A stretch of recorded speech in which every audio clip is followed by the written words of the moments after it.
बिस्मिल्लाहिर्रहमानिर्रहीम। अस्सलाम वालेकुम माय यूट्यूब फैमिली। उम्मीद करती हूँ कि आप सब खैरियत से होंगे और मैं भी खैरियत से हूँ। आज मैं आपको रमज़ान स्पेशल में चिकन फ्राइड क्रिस्पी बनाना सिखाऊंगी, जो कि नहायत आसान है और आप लोग इसे बना के बहुत ही खुश होंगे। और ये बहुत मज़ेदार रेसिपी है। मैंने 1 किलो चिकन लिया, उसको धो के अच्छी तरह साफ़ करके एक बाउल में डाल दिया है। अब आपने इसको बाउल में डालने के बाद एक क्रिस्पी चिकन पैकेट लेना है और उसको आधा डालना है। इस पैकेट को आधा आपने डालना है, जो कि फ्राइड चिकन क्रिस्पी है, और आधा इसने आपको एक तरफ रख देना है।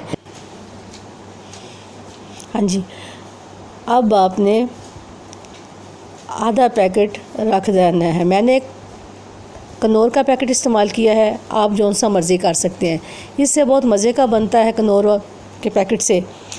तो आपने बाकी आधा एक तरफ रख देना, फिर मैं आपको बताऊंगी कि आपने उसको किस तरह इस्तेमाल करना है।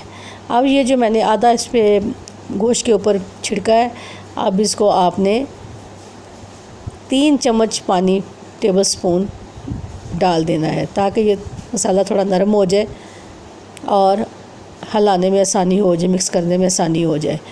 ये देखिए, मैंने 3 चम्मच पानी डाल के मसाले को मिक्स करना शुरू कर दिया है। आपने भी इसी तरह करना है और ये बहुत मज़े का और बहुत ही अच्छा बनेगा। आप देखिएगा कि ये इसकी लज़्ज़त, आप देख रहे हो कि इसका कितना अच्छा कलर आ गया है मसाले का।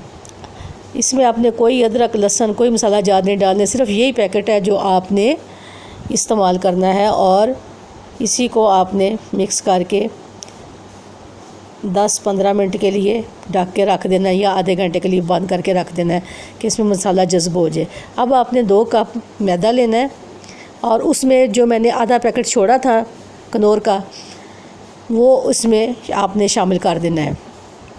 और वो जो मसाला लगा, मैंने कहा था कि आधे घंटे के लिए इसको डिप कर दें, तो वो निकाल के मैदे में आपने चिकन को डिप करना है। फिर उसके बाद मैंने साथ पानी रखा हुआ है, पानी में डाल देना है।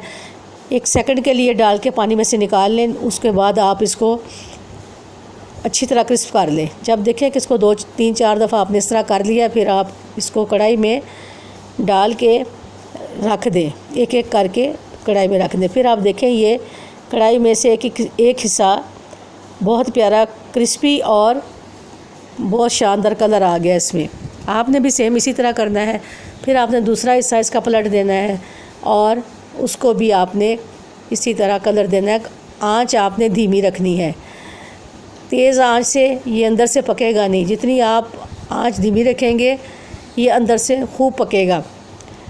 और आपने बड़ी अच्छे तरीके से इसको नोट डाउन करना है, देखने हैं और इसी तरह बनाना है जिस तरह मैंने बनाया। आप देखें ये कितना अच्छा बन गया है और कितना प्यारा इसका टेक्सचर आया है। अब मैं आपको खुदा हाफिज़ करती हूँ। अब आपने मेरे चैनल को सब्सक्राइब करना है, शेयर करना है और कमेंट्स बॉक्स में मुझे अपनी राय बताना।